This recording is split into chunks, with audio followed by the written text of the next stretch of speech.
very good. So how about some actual formula? So the metric. So we know it's just Minkowski space. But when I introduce my Windler coordinates, it's going to look like this.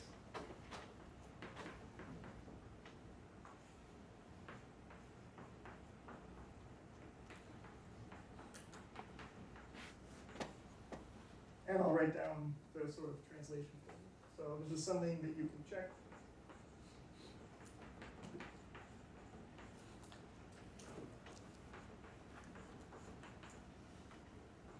So these are coordinates for the right Windler wedge. They both run from minus infinity to infinity.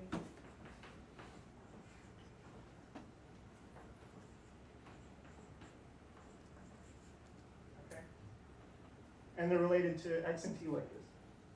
So the reason why I called them t and r star will become apparent later, but this is sort of just what it is. And a line of constant t, like I said, looks like this. A line of constant r star looks like this. All right, very good. So now we're going to do quantum field theory in this space. So really, we're doing quantum field theory in Minkowski space, but we're going to do it in Windler coordinates. Okay, meaning we're going to take our Minkowski field, which is sort of defined everywhere, and we're going to write it in terms of a field over here in the right wedge and a field over here in the left wedge. Okay, and then we're going to do some more manipulations. So yeah, what I'm going through right now is kind of a quick. Is this an erasing? It's a quick version of what is quantum field theory in curved spacetime, which is something you should study. I'm not going to go through all of the details. I'm just going to sort of give you a taste of it, but it's kind of important. It's useful not only for this and black hole story, but also in the context of like inflationary perturbations, things like that. Where do they come from? The answer is quantum field theory in curved spacetime. So it's relevant for the real world. All right. So how does quantum field theory in curved spacetime work? So we have a real scalar field phi, okay, and it's just going to be a free field. Okay. And how do we usually treat free fields? We treat them by decomposing them in terms of creation and annihilation operators. So, for example, if we have some kind of momentum k that we're interested in, then we decompose our field into creation operators and annihilation operators. And if it's a real field, okay. And what is G? Well, G is a function of space-time. This is sort of a general formula, general-ish formula. Okay, and these are the mode functions, and these A's and A daggers are associated with these modes. They basically create wave packets in these modes. Okay, in flat Minkowski space, so.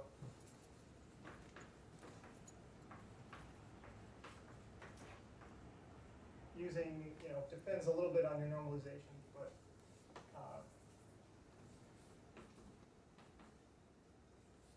it's just sort of the usual things that we're used to, just plain wave bases. And I'll write it like this.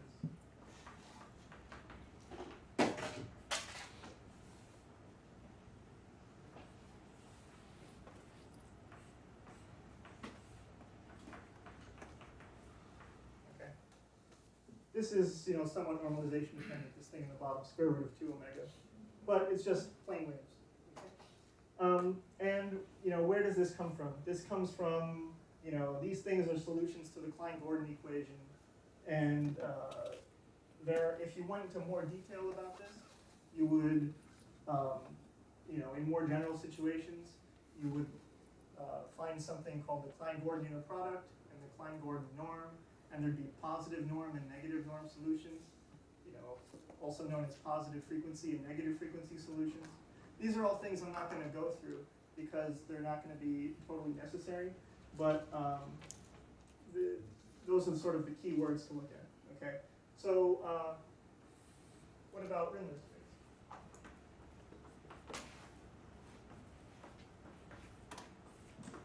All right. So first of all, we're going to take our field and we're going to decompose it. So our Minkowski field is going to be decomposed as a field in the right wedge and a field in the left wedge. Basically this thing has support in the right, this thing has support in the left. Yeah. And now let's just focus on the right. And a similar thing happens in the left. So we want to do this kind of decomposition for the right. Okay. How do we do it? We need to find these mode functions, okay? These guys won't work, well, these guys won't work because they have, we want mode functions that only have support on the right, okay? So these guys have support on both the right and the left. So we kind of start over again. So we look at the Klein-Gordon equation, okay?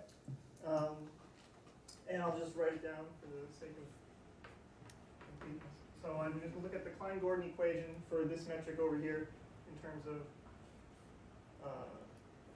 R star and T.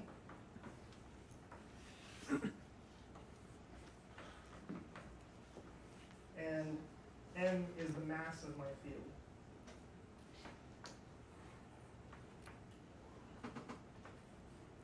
And I've inserted this superscript R to denote that we're on the right side.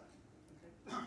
So the first thing you notice about this is that the metric has it's time independent. Okay, we have sort of a time translation symmetry here, and in terms of the mode functions, that means we can the time dependence of the mode functions are separable. The time dependence can be taken care of by e to the I omega t type factor. Okay, so we'll just do that. Let's just do that. Let's pretend we did that. So then this is dt squared. Stefan. Yeah. There's a factor of what? There's a factor of what? Where? T squared. Where are we looking? E capital T squared, that one. dt squared. Shouldn't there be a capital T squared in front of dx squared? Here?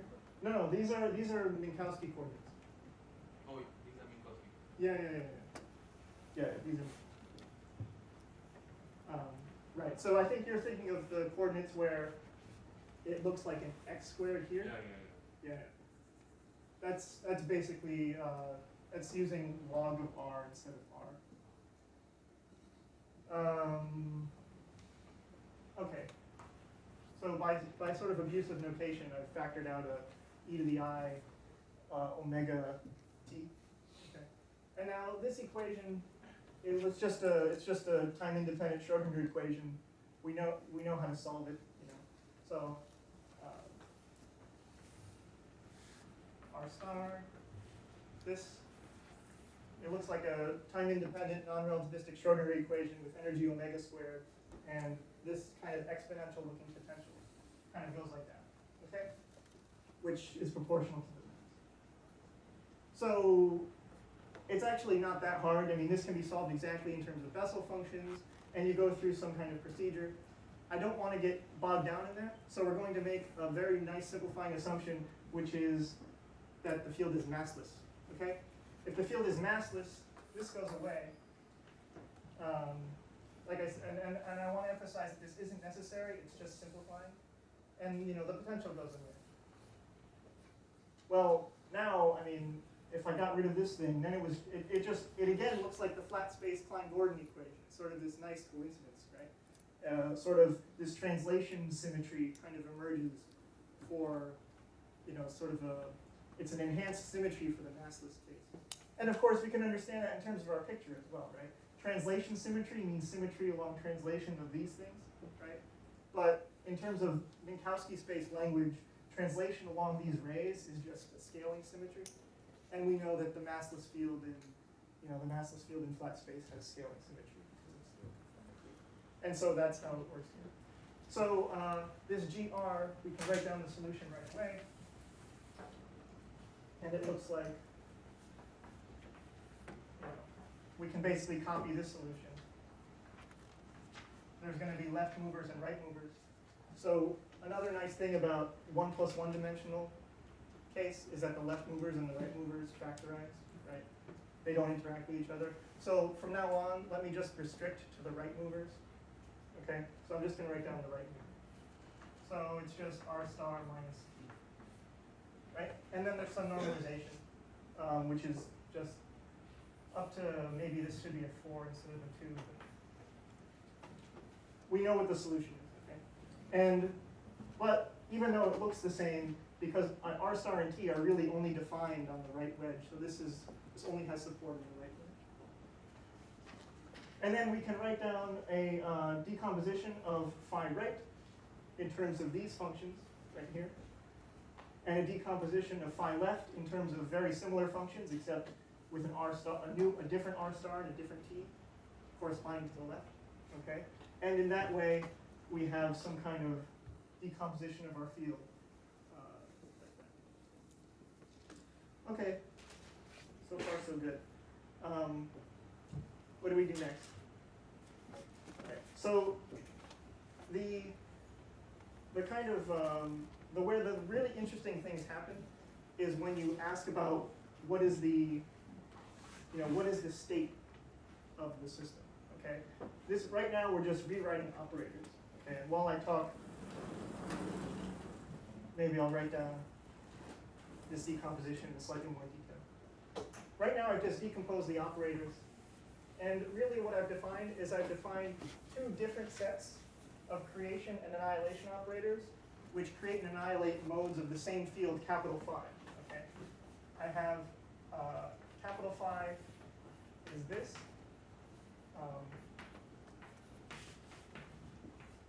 And let me again just restrict to right movers. Okay. And I also have capital Phi equals this. This is sort of the Minkowski creation operator or annihilation operator. And then I have the right wedge creation operator. And I'm using omega now.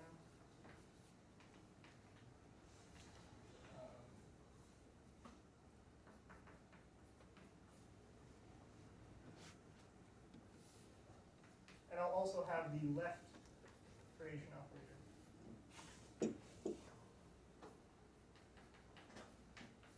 And let me put bars here because it's not the same R star and T, it's the ones for the other way. And the normalizations here, which we don't care about. But the point is we have 2 different decompositions of the same field, okay, in terms of these kinds of operators. And now we ask, what is the state of the system? Okay, the state of the system, for now, we'll just take it to be the usual vacuum state that we always talk about in flat space. Okay, how is that defined? It's defined as the one that's annihilated by all of these guys.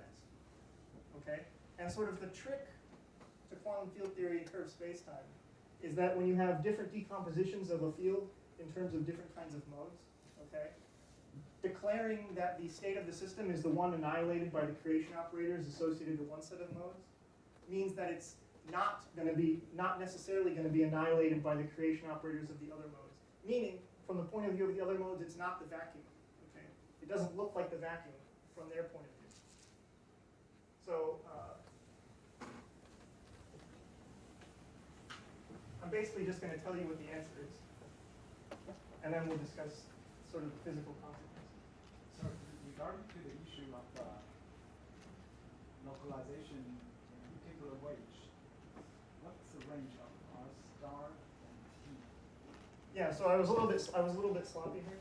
So R star and T and R star bar and T bar, the way I've defined them, go from minus infinity to infinity. But this factor, there should be some kind of theta functions here. Really, this factor, it's defined on the right wedge. So if I happen to choose a point, like if I choose a point here, which is in the left wedge, this factor vanishes and this factor is non-zero, or this term is non-zero. If I choose a point on the, so really I should, so this isn't exactly your question, but maybe it's related. So there should be some kind of factors here, like theta right wedge. This is sort of implicit factors. And theta left wedge. And let me only allow myself to choose points which are either in the left wedge or the right wedge. Let's not worry about what goes on up and down, up here and down here. Just because I don't want to get bogged down. And if I try and yeah. But the point is, you have the yeah. So the point is, you have the problem of completeness in a given space. So that's a good question, and the answer is no. So yeah. So let's just focus on t equals 0, okay?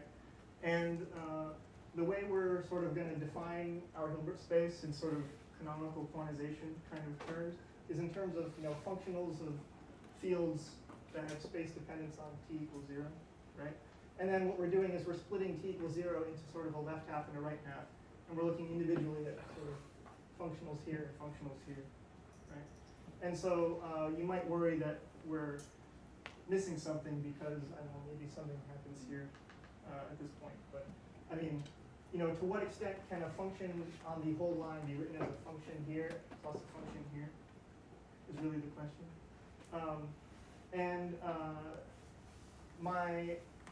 My understanding is that at least for simple example of Rindler space, there is no issue. But it's a little bit subtle, that this decomposition of the sort of total space into left half and right half is a complete, it does give you a complete basis for the thing you started with, for functions on the whole space.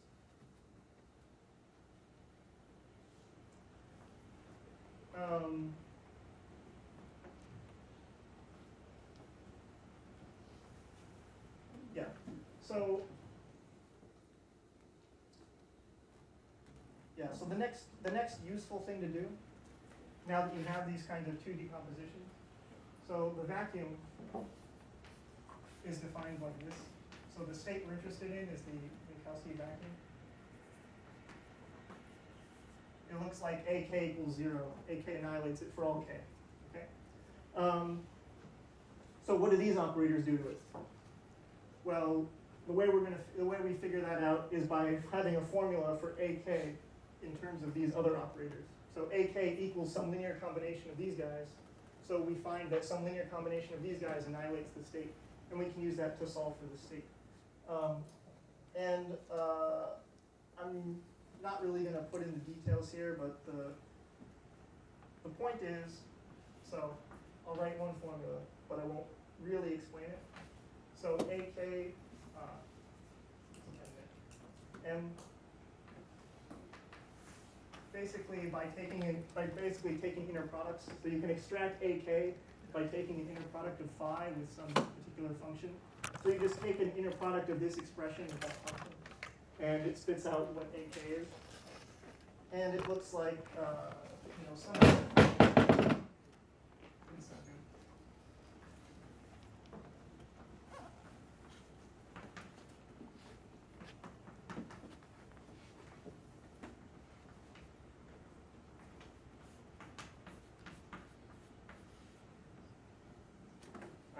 It looks sort of like this. So these are some functions, these alpha R omega k's and alpha L omega k's. There's some things you can calculate. There's gamma functions involved. It doesn't really matter. The point is that the thing that shows up is this kind of linear combination. Okay. So we learn, for instance, that A omega R, and because these coefficient functions are kind of all independent, then we know that this linear combination has to annihilate the vacuum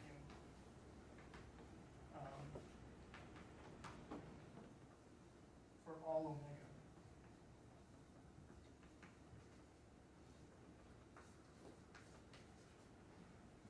Okay.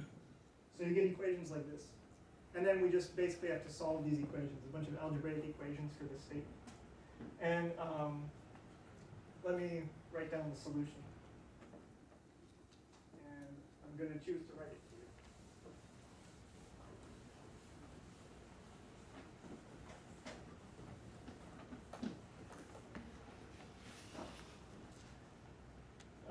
Okay, so we find that 0m looks like this. So the product over all frequencies. So the Hilbert space decomposes into, subspaces of, tensor product of spaces of all the different frequencies. So we take a product over frequencies, and then within each frequency we have an entangled state. Okay, so let me put a parentheses here. So we have a sum over occupation number. So if we have like a bosonic field, the occupation number goes from 0 to infinity. So n omega is the occupation number of the mode omega. Okay. And then there's a numerical factor, which comes from those numerical factors there. And then there's the entangled state. So the full Hilbert space, we've decomposed it into the left and the right. So the Hilbert space looks like a product of a left space and a right space. Okay. So the Hilbert space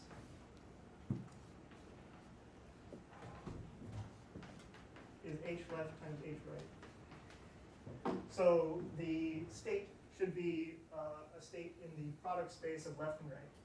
And it looks like this. Okay. So for each frequency omega, there's some kind of entangled state. Entangled with modes of different occupation number, and it's equal occupation numbers in the left and the right.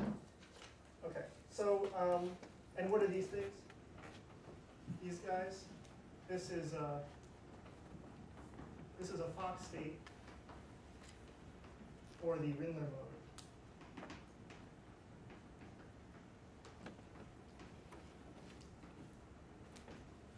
So in other words, something like n omega L, what does it mean?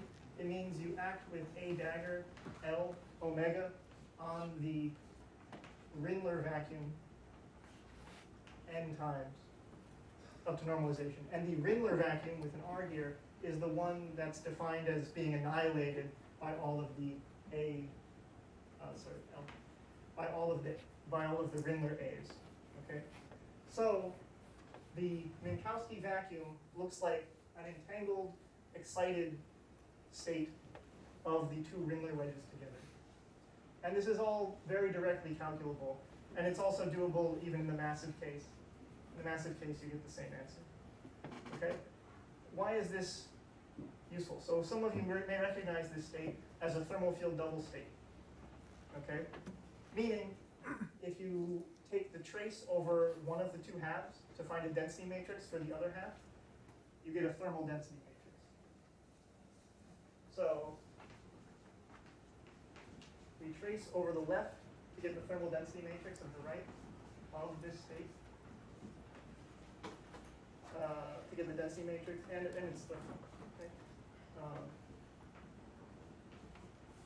So I'll write this down and then have a few physical interpretation words to say.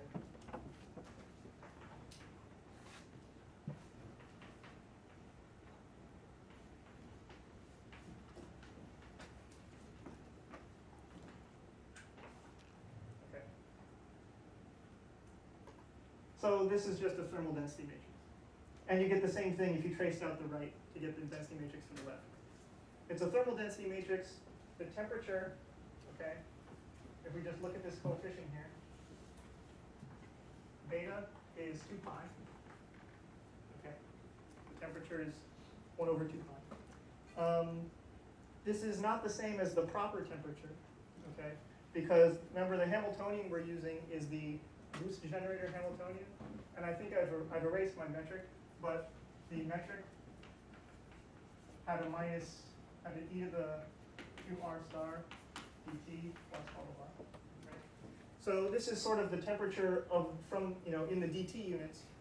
If you were an actual observer, you would want the temperature in the tau units, proper time units.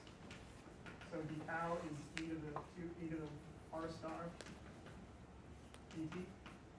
So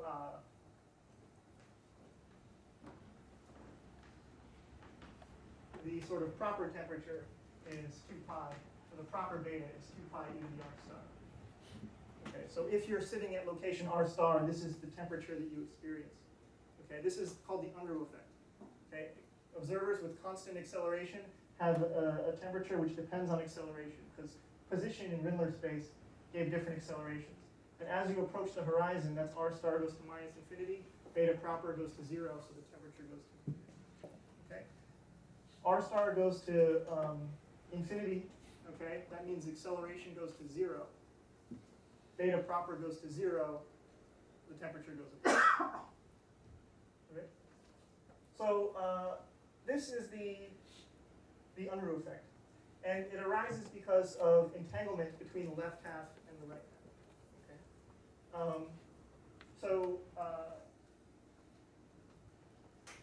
to finish for today, I'm going to say what this has to do with, what changes when you go to a black hole as opposed to Rindler space. I know you can do this very quickly.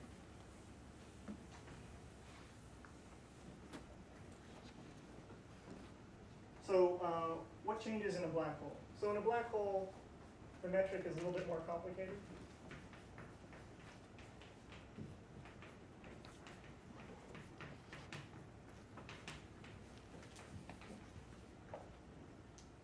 Okay, and f of r